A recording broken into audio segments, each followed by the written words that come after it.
Assalamualaikum warahmatullahi wabarakatuh. Halo semuanya, kami di sini ingin membahas mengenai materi data flow testing dari mata kuliah pengujian dan implementasi perangkat lunak dengan dosen pengampu Bapak Rangga Sidik, Eskom Mkom, Meng. Untuk anggota kelompoknya sendiri, yang pertama yaitu Raffi Alamsyah, yang mana itu saya sendiri, lalu yang kedua Muhammad Nizar Hasdian. Oke, kita mulai dari pembahasan yang pertama. Apa itu data flow testing?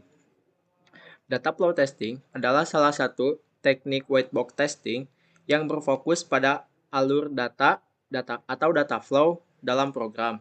Khususnya, bagaimana variabel itu didefinisikan, digunakan, dan dihapus selama eksekusi program.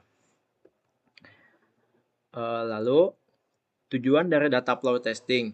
Yang pertama, mendeteksi kesalahan terkait pengolahan data. Ini tuh dibagi menjadi 3 poin.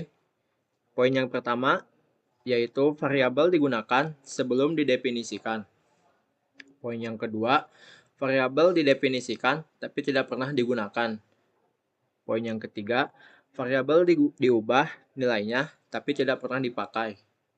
Lalu, untuk tujuan data flow testing yang kedua, yaitu memastikan aliran data program untuk berjalan dengan benar dan konsisten, sehingga tidak ada anomali data yang menyebabkan kesalahan ketika dieksekusi.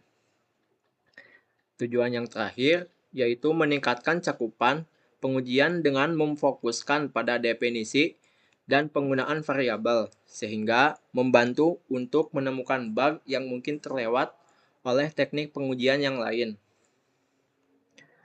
Bagaimana sih teknik penerapan dari data flow testing? Yang pertama, identifikasi definisi dan penggunaan variabel. Nah, di sini kita tentukan semua titik di mana variabel itu didefinisikan dan digunakan. Maksud dari didefinisikan adalah ketika nilainya diberikan atau diubah.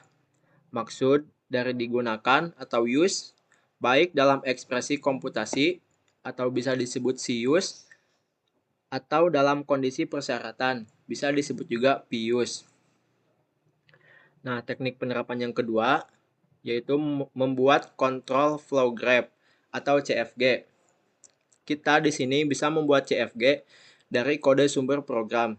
CFG ini berisi simpul node yang mempresentasikan blok kode dan sisi atau edge yang menggambarkan aliran eksekusi antar blok. Nah, mungkin teman-teman nanya nih, apa sih keuntungan dan kekurangan dari data flow testing itu sendiri? Untuk keuntungan, yang pertama itu peningkatan kualitas kode. Yang kedua, pengujian yang lebih mendalam. Yang ketiga, mendeteksi bug tersembunyi. Dan yang keempat itu, identifikasi kesalahan lebih awal.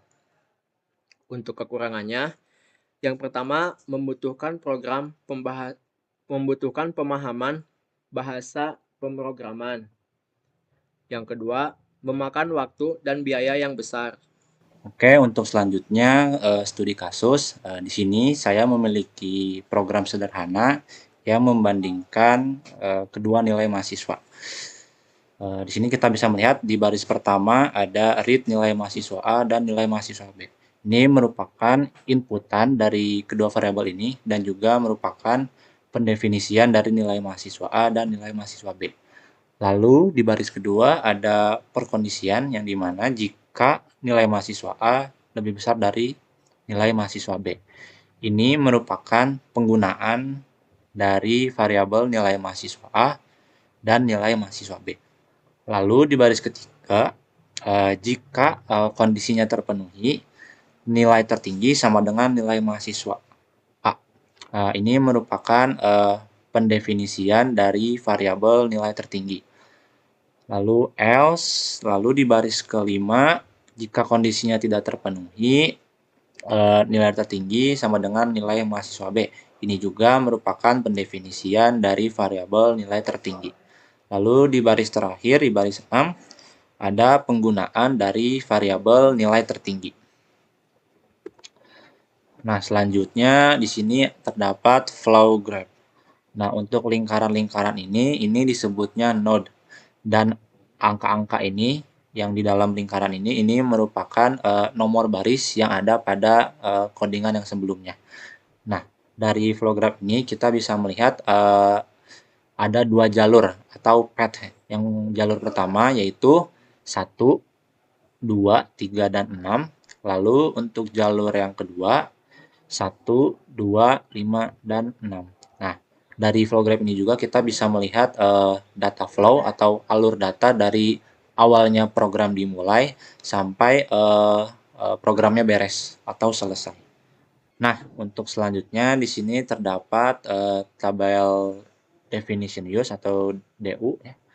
Nah, di sini tabel ini merupakan tabel dari hasil pengecekan dari kontrol flow graph dan juga codingan yang sebelumnya. Nah, di sini ada variabel nilai mahasiswa A didefinisikan di baris pertama dan juga digunakan di baris kedua dan ketiga. Lalu untuk variabel yang kedua nilai mahasiswa B didefinisikan di baris pertama juga dan digunakan di baris kedua dan di baris kelima. Lalu untuk selanjutnya nilai tertinggi didefinisikan di baris ketiga dan 4, lalu digunakannya di baris ke-6. Nah, dari tabel ini kita bisa memeriksa bahwa tidak ada anomali yang ada pada program yang kita buat tadi. Nah, cuman misalkan kalau di luar dari studi kasus ini, misalkan saya pengen bikin variabel nilai mahasiswa C didefinisikannya di baris pertama juga. Nah, tapi si variabel ini tuh tidak pernah digunakan. Nah, itu juga termasuk anomali. Terus misalkan ada anomali lagi juga, misalkan saya punya variabel nilai mahasiswa C. Didefinisikannya di baris kedua, tetapi digunakannya di baris pertama. Nah, itu juga termasuk anomali karena akan membuat error pada program tersebut.